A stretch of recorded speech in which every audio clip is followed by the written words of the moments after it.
Congress party MP Rahul Gandhi Bihar ఎన్నికల అధికార యాత్ర ప్రచార కార్యక్రమంలో భాగంగా దర్భంగాలో భారత ప్రధాని నరేంద్ర మోడీ తల్లిపై అనుచిత వ్యాఖ్యలు, అసభ్యకరమైన పదజాలంతో మాట్లాడేందుకు నిరసనగా బీజేపీ కొల్చారం మండలం శాఖ అధ్యక్షుడు గన్పూర్ హరీష్ ఆధ్వర్యంలో నిరసన కార్యక్రమం చేపట్టారు.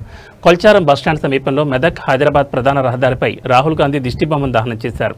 ఈ కార్యక్రమంలో బీజేపీ మండల అధ్యక్షుడు గన్పూర్ హరీష్, బీజేపీ మండల ప్రధాన కార్యదర్శి పల్లె రవికాంత్, బీజేపీ మండల ఉపాధ్యక్షుడు రవిగౌడ్ తదితరులు పాల్గొన్నారు. మన తెలంగాణ వరకే కాదు, భారతదేశంలో వీళ్ళు తరుగొట్టే ప్రయత్నం చేస్తాం. వీళ్ళ సిద్ధాంతాలు ఏందో వీళ్ళకి అర్థం కాదు. ఓట్ చోరీ గురించి మాట్లాడతారు. అదే ఆధార్ కార్డుని ఓటర్ ఐడికి లింక్ పెడతా అంటే దానికి ఒప్పుకోరు. జీఎస్టీ అనేది 28% ఉంది, 18% తగ్గిస్తా అంటే రాష్ట్ర ఆదాయం తగ్గుతుందని బట్టి విక్రమార్క మాట్లాడతారు. అసలు వీళ్ళకు కనీసం ప్రజల మీద ఏమైనా అవగాహన ఉందా? అది లేదు. ఓట్ చోరీ అంటారు. అంటే తెలంగాణలో ఉన్న బూత్లో కూర్చున్న కాంగ్రెస్ ఏజెంట్లు చోరీలా ఎట్లేసారు? ఓట్లు ఎట్లొచ్చినాయి అంటే ఒక ఊర్లో ఉన్న booth agent, Congress booth agent కూడా కనీసం తెలియదా ఎవరు ఓటేస్తారు ఎవరు ఓటే చేస్తున్నారని? ఏ రకంగా మాట్లాడుతున్నారు? ఇప్పుడు డూప్లికేషన్ ఆఫ్ ఎంక్వైరీలు ఉన్నాయి.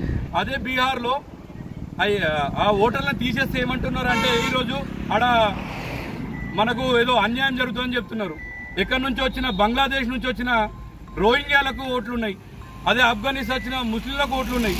అట్లాంటి వాళ్ళని ఓటర్ల నుంచి తీసేస్తే వీళ్ళకి ఏం నష్టం అవుతుందో ఏం నష్టం జరుగుతుందో అర్థమవుతలేదు వీళ్ళకి.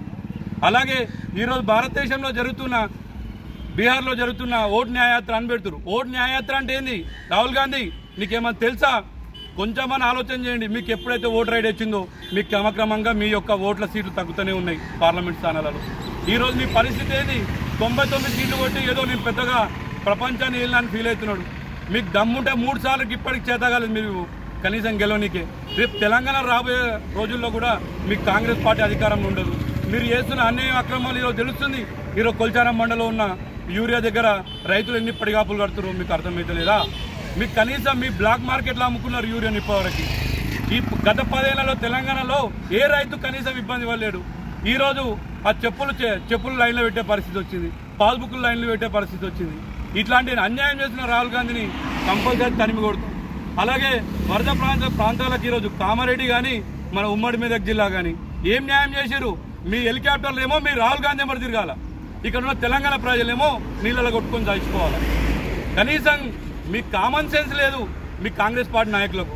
ఇలా మహేష్ కుమార్ కూడా మాట్లాడతాడు, కనీసం వార్డు మెంబర్ గెలవడాడు, కనీసం వార్డు మెంబర్ గెలవని వ్యక్తి ఆడు. ఈరోజు ఏం మాట్లాడతాడు? బండి సంజయ్ గురించి మాట్లాడతాడు. వార్డు మెంబర్ గెలవని వ్యక్తి బండి సంజయ్ గురించి మాట్లాడతాడు. 2 లక్షల మెజార్టీ కంపల్సరీ అది ప్రజల యొక్క మద్దతుతో వచ్చింది. కానీ నీలాగా వార్డు మెంబర్గా గెలవనోడు కూడా ఈరోజు బండి సంజయ్ గారి గురించి మాట్లాడుతున్నారు. కానీ రాబోయే రోజుల్లో ఈ కాంగ్రెస్ పార్టీని మొత్తం తెలంగాణ బొందబెడతాం. మళ్ళీ తిరిగి ఈ కాంగ్రెస్ పార్టీ ఇక్కడ రాకుండా మేము చేయగలుగుతాం. మతాకి భారతీయ జనతా పార్టీ జేపీ నడ్డా గారి నాయకత్వం.